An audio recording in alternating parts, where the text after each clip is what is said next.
అన్నదమ్ముల మధ్యలో కూడా పోలికలు తేవద్దు. మీ అక్కయ్యకి వచ్చింది నీకెందుకు రాలా, మీ అన్నయ్యకి వచ్చింది నీకెందుకు రాలా. ప్రతి మనిషి యూనిక్ అంటారు ఇంగ్లీష్ లో. ప్రతి మనిషి, ప్రతి జీవి పుట్టుక వాడి ప్రయోజనం కోసం వాడు పుట్టాడు. అది మంచిగా చెడ్డ వేరే విషయం.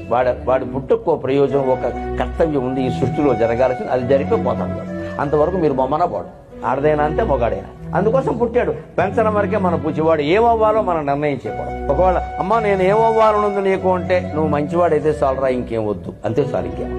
వాడు వెంటనే మా అమ్మ నాకు ఇది ఒకటే చెప్పింది, మంచివాడైతే చాలని చెప్పింది. అది వాడు అదృష్టిలో పెట్టుకుంటాడు. నువ్వు ర్యాంక్ సంపాదించాలి, డబ్బులు బాగా సంపాదించాలి, ఎక్కడికో వెళ్ళిపోవాలి, మాకు పంపించాలి. ఏంటి పంపించేది ఇక్కడ అంటే వీడి డబ్బు సంపాదించడం మీద దృష్టి పెట్టి దొంగతనాలు చేస్తున్నాడు, దోపిడీలు చేస్తున్నాడు. మొత్తం మీద మా అమ్మకి కావాల్సింది, మా నాన్నకు కావాల్సింది డబ్బు తెప్పితే చదువుక. మరి తల్లిదండ్రుల లక్ష్యాన్ని నెరవేర్చడమే పిల్లలకని చెప్పంటే అసలు ఆ లక్ష్యం మంచిదే ఉండాలి కదా. నువ్వు మంచివాడైతే చాలు, పెళ్లి అయితే కాపురం చేసుకుంటే చాలు, విడాకులు లేకుండా భార్యను చక్కగా చూసుకో, గొడవలు పెట్టుకోకు, చాలండి, ఇంకేం అక్కర్లేదు.